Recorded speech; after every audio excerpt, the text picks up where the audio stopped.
Okay, at first blush, and certainly listening to commercial radio, you got the sense that this levy was a deeply unpopular move. Where do you think we're at now? I think new taxes are always unpopular, and that's what Tony Abbott's banking on. I think it's essentially a political debate. It's not a statistically big amount of budget expenditure, and the government's saying it's okay for people who can afford it to tip in a little bit. Tony Abbott wants to use it to link it to every other tax increase and to link it to his overall critique against the government. And if he doesn't prevail in the Parliament, I mean, he's trying to prevail in the Parliament by public opinion. If he doesn't prevail in the Parliament, then I think that's a problem for him, because he's gone in very, very hard on this issue. What's his strongest argument, Nikki? That this government can't be trusted to handle money properly. I think that's one of the most potent arguments against this levy. And also I think the government itself, and Gillard especially, hasn't made out a really convincing case for the levy itself. I think the levy should have been a levy of last resort, not a first option. I think they would have done better to have announced all their savings measures and then waited a bit to see where things went, and then, if necessary, introduce the levy. Savings first, levy next.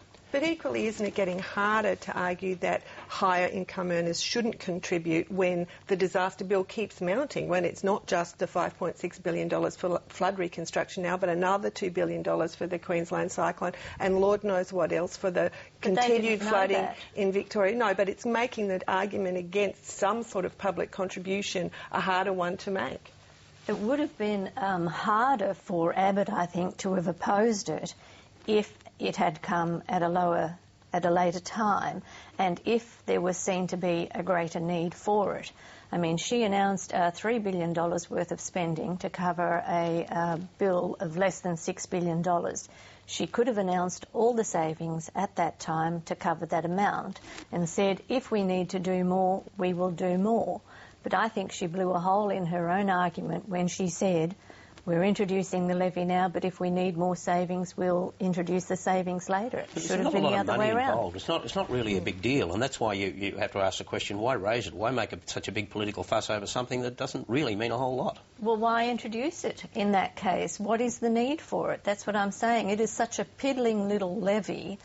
What does it really do at this point when you could cover it by savings? None of our government levies are statistically significant in budget outlay terms. I mean, levies come at times when governments sense that the public are prepared to make a contribution, and the argument that that's a political decision cuts both ways. It's a political decision for the government in introducing it. It's also a political decision for the opposition to oppose something that isn't a huge new tax.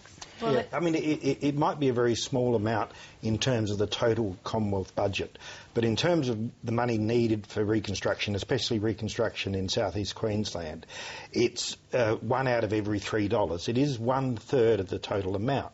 And ministers argue, and I think this comes back to your point, Nikki, they argue that they cut as much as they were willing to cut at this stage. They said that the cuts were very hard to find, and they said that to go further, they weren't prepared to do that at this stage. And so they made up the extra with their $1.8 billion.